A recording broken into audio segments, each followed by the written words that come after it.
About the same matter, because I mean, part of the questions that we came across, which people also sent to us, is still on this oil revenue, which is quite hazy to some. They wonder, what does the Senate know, or your committee, about this $1.2 billion oil well revenue, which was seized, I think, from Malabu Oil, and then it did not go into they say, the Federation account. Do you know anything about that?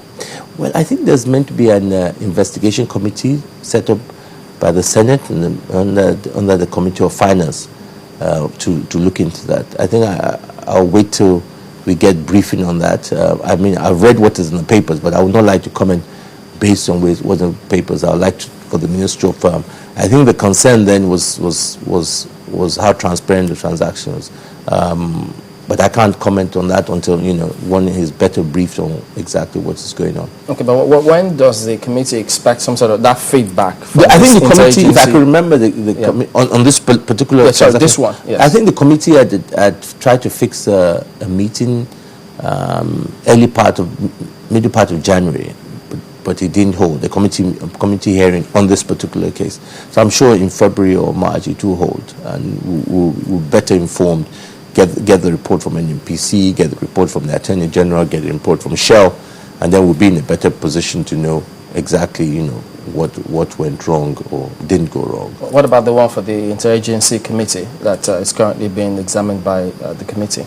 Which one is this? that? The one to reconcile is, again... Okay, that's different. No, this is a different one. You're talking about the one of the... No, 10... Done with that one. Oh, but this one with this $20 billion?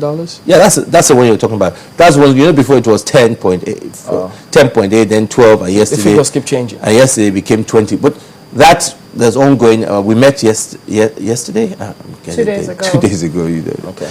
2 days ago, and they were not ready yet, NNPC, PPPRA, and they asked for more time. And we've given them time till Thursday, I think it was even 14th or 15th of February as deadline by which they must be able to reconcile this figure of 10, 12 or 20 to be able to say the Minister of NNPC has said in the newspaper before us that it was used for subsidy payment, and we're asking for a reconciliation because subsidy payments are meant to be passed through PPPRA, so they are the ones who should certify to say. So we're waiting for PPPRA to come and say, yes, we hereby sign and certify that this amount of money was used for subsidy payment. But the issue also, which we expect them to also explain, is that was the money paid by PPPRA or was it deducted from source, which But you see this as a big plus to this administration, because once upon a time, no one would even question anyone, let alone agency of government. So now that this is coming to the fore, and we're getting to see figures, even though we have 3 figures now, 10, 12, and 20, but it looks to some Nigerians as a big plus. A plus to Nigeria. Yes, to Nigeria, because people are talking, because questions are being raised. Yeah. It's good. It's a plus to Nigeria. I don't think, I think that is why some of us are saying that the level of participation. You've really mentioned a good point, and because when you listen to some of the supporters of government, they say, oh, the government is weak. That's why people can ask this kind of question. I dare them ask these kind of questions in the time of President Obasanjo. And some of us say it is not that the government is weak. The institutions are getting stronger. You cannot compare our democracy in 1999 to our democracy in 2013. Even if President Obasanjo comes back now as president, do you understand that these issues will still be asked? Because organizations like yourself, channels now, if you look at yourself, there are things now you take on behalf of the people in a more professional manner than us in the Senate or National Assembly. Even if we don't want to ask those questions, you make us ask those questions. The civil society is more active, the NGOs are more active, you've got a larger youth population who are asking more questions. So we have to change. We have to accept that the way forward in Nigeria today is change. If you could get away like that, because in the 90s, all these things, as you said, were being done. And that is the point. And that is why, it's very, very frustrating when people personalize this issue. It's not that corruption started now. Do you understand? It's been there. But it is growing at an alarming rate, especially in an environment where people are expecting more transparency. And what we should do is to allow this change to happen. And we should not personalize those issues, because it's in the interest of all of us. And we should allow everybody to be able to ask those questions. I mean, there's sincerity. I mean, for some of us, as I say, it's about the issues. It's not about individuals.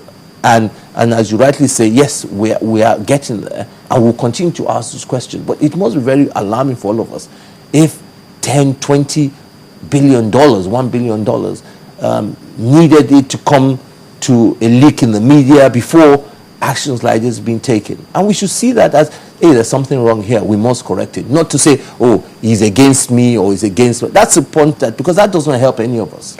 Just quickly though, you're talking about duties in the Senate. You had the Ecological Committee, and one of the things that we focused on this morning, just shortly before you came on, was erosion in Anambra State. I mean, there are many environmental issues.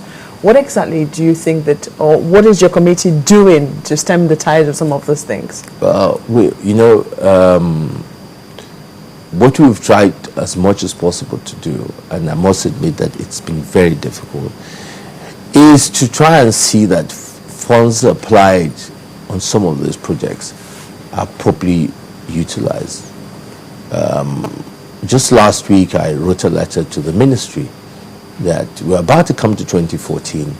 Please let us see the budget, the projects that you have completed, particularly on the erosion side. Unfortunately, there's been a lot of, why people are not seeing a lot of benefit on the erosion side, that there are projects that, in majority of the cases, monies are not well best utilized, unfortunately. And the level of funding that is required is enormous.